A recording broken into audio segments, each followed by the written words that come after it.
Thanks, Richard. You painted a very full picture of the changes that are taking place in the actual nature of education, not just the application of technology, but what you're teaching and how it's taught. A lot of people are suggesting that teaching will move, or education will move much more to ways of learning rather than content knowledge. And it's like a nature versus nurture debate. And it might be something we want to have a substantial discussion on, but I'd love to get your comment on how that fits in with the vision you just painted. Well, by the way, education is rife with false dichotomies, a little bit like the nature-nurture debate itself. I mean, clearly nature and nurture are symbiotic in producing who we are. Similarly, knowing the subject and knowing how to think, knowing how you learn, applying it through reason and through creativity to do something better for humanity, these aren't exclusives. You need to know the facts, you need to know techniques. Most of all, however, and you can't do anything useful with that if you also don't have some insight, as I say, into how to apply it, and therefore really the answer is we need to be educating in both. But I guess we also need to have children constantly, and young people, adults, constantly thinking, what am I going to learn next? This notion of a learning community and of a lifelong learning trajectory, I think is part of what the school system itself can provide. I mean, in Australia, we are not nearly numerate enough relative to our literacy levels. We have parents who don't think it's actually their responsibility to teach their children to count. Without that, you can't then go into higher order thinking in the sciences and in reasoning, and therefore, as I say, we need to be thinking beyond the false dichotomy into a much more synthesised idea of what learning is about. Can I just... Yeah. I mean, you heard right at the beginning how important parents are in all this, and I'm old enough to say grandparents too. And for sure, you know, your curriculum, particularly here in Australia, particularly ours in England, are hopelessly overcrowded, and we've too much stuff. So it's good to hear you talking about adding learning to learn and reflective practice and mutuality and collegiality, PISA's chasing after problem solving, collaborative problem solving from 2040. Two things: how do you decide what to leave out? And look at the quarrel you had just by changing your history curriculum. You know, do we leave out Western Europe and include that? But that was a big enough row. So how do you leave out enough stuff to make room for, you know, you go up the road to Singapore, they're talking about we teach less so that we might learn more. You go to Hong Kong, they're talking about learning is the core of what they're doing. How do we leave out enough curriculum to do what they're doing too? And secondly, how do we engage the parents and the grandparents in this in the way that the world can follow, and not build big, expensive, top-down models where we lock the parents out? Kids spend 4/5 of their time with their parents, 1/5 with us. So how do we arm them to do the job better in a way that then can change the rest of the world? Well, the curriculum is crowded, and I think the people best able to judge what they're willing to learn, and therefore what is good to teach them, again, it's out there in the schools and in the homes. So this will sound like a complete cop-out, but the answer is you say, here's a core that must be learnt. It's a lingua franca, if you like, that must be learnt. And beyond that, here are all sorts of things you might learn. You make the choice. Because if you try to do all of it, you'll do none of it. And therefore, that's where the community comes in. And you talk about, do parents need to get engaged? Yes, they need to get engaged in education. And that, I think, building the link with the community so that those expectations and priorities inform what children are taught, but also listen to the child. The child is rather invisible in much of what passes for school planning. And the child, in fact, is your guide to what you're likely to get them to learn, most of all. And so I think the notion of student voice and empowerment is not just a fashionable, nice thing to say to appeal to people that you are empowering. It is actually essential to get the learning equation right. When I used to look after 1,000-odd kids a year who've been excluded from school, they always told me the same thing. When you're really bad at something, the school will give you more of it. And it doesn't sound very learner-led to me. So we should be moving that way for sure. Yeah, but see, there is a tension. I know we don't want to go overboard on this, and you might want to stop me. I'll stop you in yeah. Yeah, well, one more comment on that. I mean, I'm now default to being a parent for a second and say, that I've had a running argument all year with my youngest daughter about maths and why it's important to know it. And I can't help myself but say to her, it's not just the technique, it's a way of thinking, it's the ability to reason. I want you to be creative, and she's wonderfully creative, but I also want you to learn these things. And this reluctant journey that she's gone this year, taken this year, is I think a perennial in education, and that tension between, in which case I am saying there are some things I do want to persuade you to learn, and in a sense I attempt to impose my will upon you. And I don't think there's any way around that. But it's okay. Can I just say, in many ways, the questions are as important as the answers, and maybe more important, because these are questions that there are no simple answers to. But, you know, hold them and we'll come back to them. Can we now hear from Bunker Roy from India? And this will be a very different conversation, I've been led to believe. Bunker is the founder and director of the Barefoot College. He established the only fully solar electrified barefoot college in the deserts of Rajasthan in India 40 years ago. It's the only college in India that's built by the poor and managed by the rural poor who earn less than $1 a day. And he's been named one of the 50 environmentalists who could save the planet by The Guardian.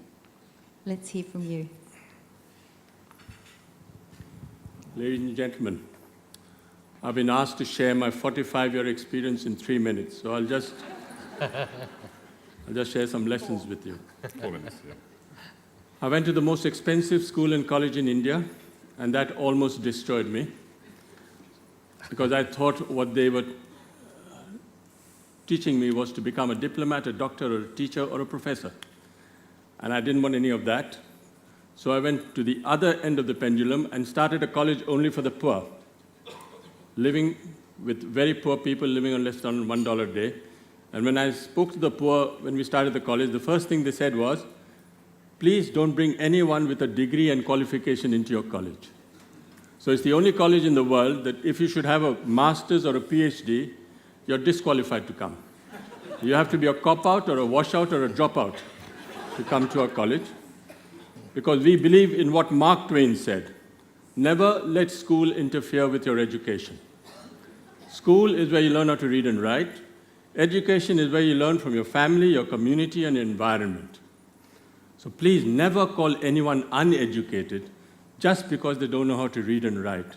Because where is it written that just because you can't read and write, you can't become an engineer, you can't become an architect, you can't become a communicator, you can't become a designer.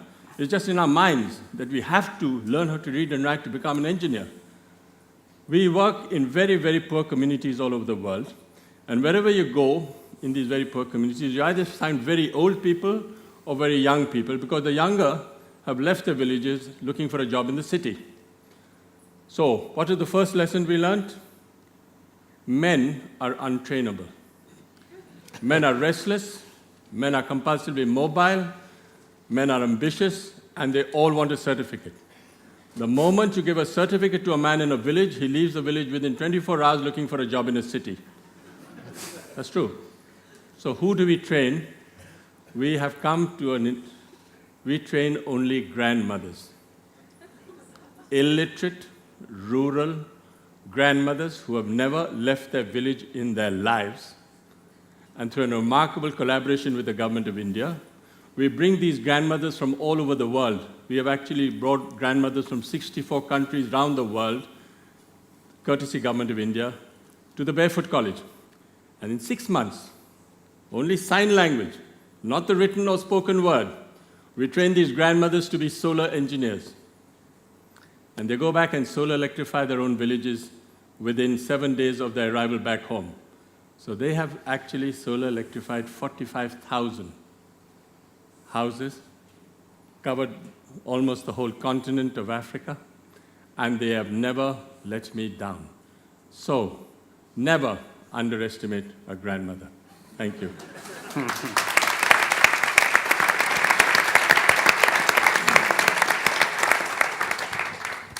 Okay, over to you in the audience. So we've covered a whole lot of ground, but I reckon there's a whole lot of things that we probably haven't covered. So can we actually hear from anyone who's got a question? We've got one over here. So the person has to go to the mic, do they? Okay. And if it's question time, put your hand up. You might need to yell because it's sort of like looking into a gloomy fog to look out there. But we've got a question over here. Oh, hello, I'm John McLeod, a teacher. I know in teaching there's all sorts of innovative approaches. Primary schools, we teach them different levels, catering for individuals. But gradually as we head towards VCE or Year 12, we seem to deconstruct that so that we're then teaching for the exams. How do we overcome that? It seems to be also that the more expensive the school, the more they direct their teaching so that they can get the good outcomes. And it seems to me that we are losing the creativity. Okay, the question. Does anyone want to comment or begin to answer that question? I'd like to prompt a thought about that, and it has directly to do with the business world. If, as a business community, we base our hiring and firing criteria on a continuation of supporting these kinds of ideas that only someone with a degree from a particular university that has a particular path is suitable for a job, and we don't actually take the time to look at the individual, the experience they've had, the richness of their lives, the adversity they may have faced and overcome, we will continue to perpetuate this race, I think, into the future. So it's also a charge to the business community to start to evaluate hiring and firing in a very different way. Okay. So I think I should answer that because the VCE is our acronym, for those not from Victoria, for our senior secondary certificate that Year 11 and 12s study for, and it has a significant influence over whether Alan will let them into his university. There is a tension between having a high-stakes exam that determines a large part of your chances of getting into the course you wish to in higher education, and making sure that creativity, flexibility, follow your path of learning is maintained. The breadth of what is available, though, in the senior secondary years has grown enormously, and schools have done a wonderful job to offer more and more opportunities. Plus, if you look at what happens out of school now, we have developed, if you like, a network of pathways, and I don't take personal credit for this, or even the department does, but there are so many forgiving ways to go where you want to go without that particular result in that particular year completely determining your life chances. But I think kids these days are increasingly realistic and measured in the way they tackle the task. They apply the effort they wish to, they choose what it is that interests them, and I don't think it's quite as black and white as teaching for the test versus freely exploring your intellectual interests and developing yourself. I do think a lot of both goes on, but I do think that broadening the opportunities in those years and allowing and ensuring that isn't the single determinant is an increasing trend we should encourage. Alan, you might have a view on that. Yeah. I'd like to comment that I don't think that having exams as one of the pathways into universities is necessarily a bad thing.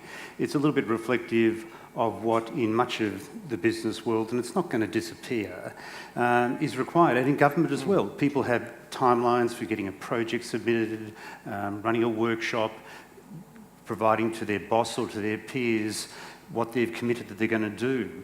And exams are really a bit of training for that kind of thing. So borrowing Richard's terms, I think there's a false dichotomy if you see exams and creativity necessarily as mutually exclusive. I think we need to be more creative about the way the exams are written, delivered and evaluated, and we have been more creative, as was just stated, about the ways into university. Students, the easiest, quickest way into university is to do the exams. Get a good result and go into the university of your choice. But 30 years ago, if you didn't manage that, that was probably the end of the line in terms of tertiary education. But now there are many other pathways through other colleges or through other educational means, or coming in with life experience as an adult into the university of one's choice. So it's not a do or die thing anymore, and it can be part of the learning for life and creative experience. Yeah, I think there's a lot in the observation about the fact that these tests do narrow what happens in the latter years of school for those who want to go on to university, and I think we see too many people coming into universities who haven't learned to learn or have had the learning to learn dulled out of them. It's not universal, but there's too high a percentage of it. Part of it is that we put at the gateways of universities in too many courses single ATAR requirements. And what we're not doing, and it's a resource challenge, but we don't, and we're a pretty unusual country in not doing this in the developed world, have other mechanisms by which we're evaluating, a university's assessing the fit of a student for a particular course. And that's where in a sense our assessment has become crudely simplistic, and we don't now allow nearly enough plurality amongst universities or fund or support them to be able to set different bars and measures. If you're trying to get into the VCA or into creative arts courses, actually there are better measures, and I think it creates a whole lot better learning in schools because people are aware that there's a much more open pathway in. So I think the real challenge, I don't disagree with anything that Alan or Richard have said, but I think we've got to augment that by having different gateways that will actually then encourage some different sets of, create some different incentives in the higher end of school. Great. We've got another question from the audience. I've actually got two questions for you. The first one, in building a smarter future, how do we strengthen the contribution universities make to the national innovation system? And the second one is, how can industry tap into the cutting-edge tertiary education that you've all spoken about to build a smarter and competitive advantage for this country? Who can do that? I can do that. Go. I He says, I can do that. It's a line from Chorus Line. Well, back in 2001, we set up a degree, a diversity degree, where we graduated people in what they did full time. So rather than expecting them to stop doing whatever it was they were enjoying, go to university, study it, go back and hope the job was still there, we looked at what they did and we graduated them full time. We graduated mothers, we graduated receptionists, we graduated physicists, I mean, a whole range of people. What they had in common was their research, their scholarship, their use of technology and their learning. That was the bit they shared. Every single student followed a bespoke degree, and the employers raved about the thing because it was like a virus in the building. Having somebody whose reflective practice was to do their job better transformed the whole thing. But look, I'm properly optimistic about all this. When my wife was an undergraduate, in her second year, her entire department were given a day off. And they're given a day off because a third-year student had handed in a final exam paper that was so unexpectedly good that the professors were literally running down the corridor waving the paper saying, oh, you'd never guess what she's written. It's absolutely flipping brilliant, you know. We just weren't expecting this at all. And the whole department had a day off. Well, I'm not that old, so Q, get a cut forward to today. If you hand in a completely unexpectedly brilliant exam paper, you wouldn't make it past the first year because there's a mark scheme, there are things you're supposed to be putting. You know, we're testing for uniformity and conformity, not for originality and freshness. By and large, there are exceptions. But I'm optimistic because we can make such a big mess of it in 30 years, we can get it back in 15, surely. Over to you, Alan. I'll take the question literally as the role that universities can have in helping or assisting the innovation process in Australia. And it's a particularly good question for Australia because we do much better at publishing original research and having papers cited than we do in actually translating the results of that research into any commercial, clinical or other societal good. And I think to a large extent it's a problem of attitude. First of all, there's the belief that there's a whole lot of gold in the corridors hiding behind the university doors, waiting for some brilliant entrepreneur to come out and tap into it. And that actually isn't the biggest source of contribution to innovation that universities can make. It's through relationships and collaborations with companies. And if you look at the statistics, Australia is dramatically low down on the scale in terms of the percentages of small, medium or large companies that actually have any collaboration of any kind with universities, and that's to our disadvantage. So we have to work on that. Part of the reason we don't is within the universities and sadly within the companies, we have a somewhat risk-averse culture where instead of the lawyers and the senior managers looking to manage risk, they seek to eliminate risk. And as long as you have that attitude, you just can't make quick and effective progress. So my answer is fundamentally we've got to build the volume and the nature of the collaborations between industry and universities to take advantage of the intellectual capacity on both sides in their relative areas of expertise. Rufus, Yeah, and I think thank you. there's a national project here too, which is to say we've got to make innovation a sexier thing.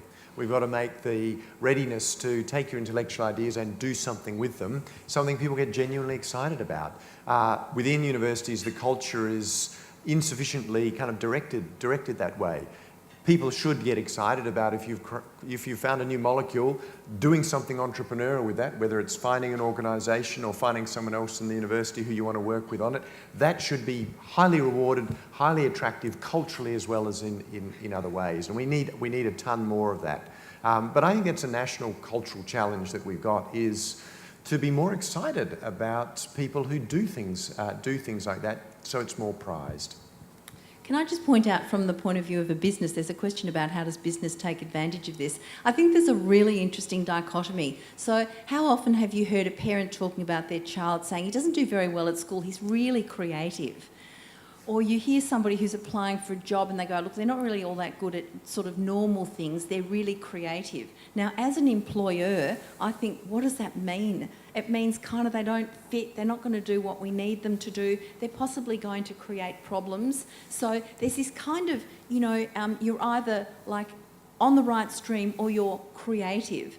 And I think there's a challenge here for those who want to support creativity, who want to make put value into creativity, to be able to articulate what value that brings. What does a creative mind bring to an organisation? Is it problem solving? Is it helping overcome the barriers that seem to have stopped other people in the organisation?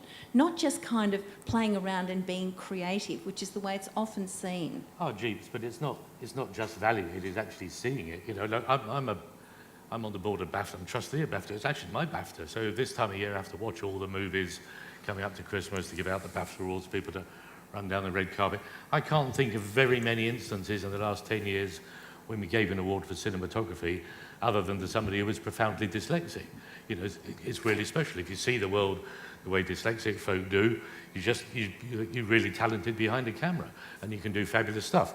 But cut into schools and all they see is the deficiency of somebody who's not very good at writing. They don't give them a camera at 11 and say, what a piece of luck, you're going to be rich, off you go. We try and channel them down to what we think is appropriate. And you've heard a lot from the panel about the problems with other people. Universities aren't working with the smaller media enterprises. Well, they're not going to come to you, so go to them. That's what we did with Ultraversity degree. Put the degree in the small medium enterprises, and then you're doing what they want, then they come. They're not coming to you because at this point, what we're doing isn't relevant. Over to the audience. Next question, please. Thank you so much. Gilad Zuckerman from the University of Adelaide. I would like to make a comment and to ask a question. The comment is about Bunker Roy's comments. I would like to endorse you. Most languages in the world do not have a script, traditionally. So it is something we need to keep in mind. It's true that 96% of the world's population speak only 4% of languages, and these languages most of them do have a script, but most people actually came from cultures where there was no script. We were not born to be literate. We were born to speak. So I totally endorse what you're saying. My question is to my friend, Dr. Alan Finkel, as well as to Stephen Heppell and the others, and it's about the tension between MOOC or technology and perspicacity, which is the result often of what you said, the human thing. I would like to quote Kingsfield. I don't know if you remember The Paper Chase. There was a TV series that very much influenced me as a child. It was from 1973, I think. And Professor Kingsfield said to Hart and the others, you teach yourselves the law, but I train your minds. You come in here with a skull full of mush. You leave thinking like a lawyer. And my question is, I understand that with these MOOCs, there will be fewer and fewer lectures, public lectures, but more and more small group learning, which would be good. It would be more like the Oxonian model of a tutor 1-on-2 or something like that. But are we going to lose what we are having here now, which is kind of a... I loved Kingsfield talking to hundreds of people, and in fact, you know, it was very engaging. And I just wonder how we are going to encounter this loss with the introduction of this kind of, as you said, I mean, autistic way of, you know, you're just in a cafe on your own and you forget the... So what are we going to do? Thank you. There's the challenge. Alan? Thank you, Gillard, my friend, for a series of questions and observations. The first thing is you illustrated a variation of what is commonly known. When you ask successful people why did they choose a particular career, the vast majority of them will tell you it was a particular teacher who inspired them. You're the first one who has been inspired that I know of by a television teacher, a professor. That's fantastic. It's, you were ahead of your times. But I think your comment about this room is also illustrative. We can all get beautiful music delivered to our homes. We can all watch this tomorrow or a few days from now with a podcast or a video download. And yet it's different when you actually attend. The way you engage with, you smell the air, you feel the temperature, you're aware of the people around you, you see everybody at once rather than the little view that the cameraman, who's doing a good job, by the way, I'm sure, has chosen for us. So that's very important too. Going to your major point, though, about MOOCs and how they will actually, to some extent, give us what we've been used to in terms of socialisation from education, they can't by themselves. They just can't do it. And that's why I believe that the future of universities is bright, but only if we deeply integrate what's there. And there was an interesting study that was done, it was either late last year or early this year, the major end-of-year survey that's done by most countries of all the student population in England. And they asked the students at the end of it, what would you like more of? A bit of this or a bit of that? And the thing that percolated to the top that the majority of students wanted was more contact time. They want more contact time with their lecturers, their tutors, not even their peers, they get that, they socialise, but with their lecturers, their prac class tutors, and the seminars, symposiums, all those things that are valuable for us as human beings. We have a quick response from Stephen, and then we have to have a break. Tanya's giving, ruling with an iron fist. We have to have a break, and then we'll come back. So those people who had questions will have an opportunity after the break, very quickly.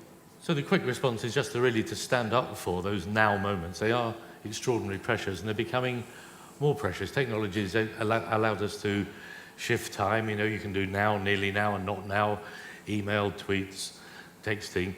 For kids, that now moment's become really precious. They don't value the pre-recorded music. They'll just blag it and pass it on, but they'll pay a hell of a lot of money, as you will, to go to the Rolling Stones concert in Adelaide or whatever. Now moments have become extraordinarily precious. We've got to be so, and there's something authentic about a now moment. The now moment doesn't have to be geographically proximate, but it does have to be synchronous. I was talking last night at the Leadership Institute here to teachers all over the place, out in the country education programme schools. They were beaming in, they were on the screen, I was being rude about their moustaches, and it was a good old conversation. If somebody had said, what was it like? The answer would be, you had to be there to experience it. But there was quite a broad thing. It didn't have to be physically together. This is really nice. This is a now moment. When you talk to people who aren't here, you'll say, you should have just been there. But in education, so much of our best learning has been built on now moments. Your best memories have been a school trip, a great assembly, the moment the chemistry master finally lost his rag. These are wonderful little now moments. We've got to be so careful that we don't give them up by pre-recording learning. If we do, nobody will come.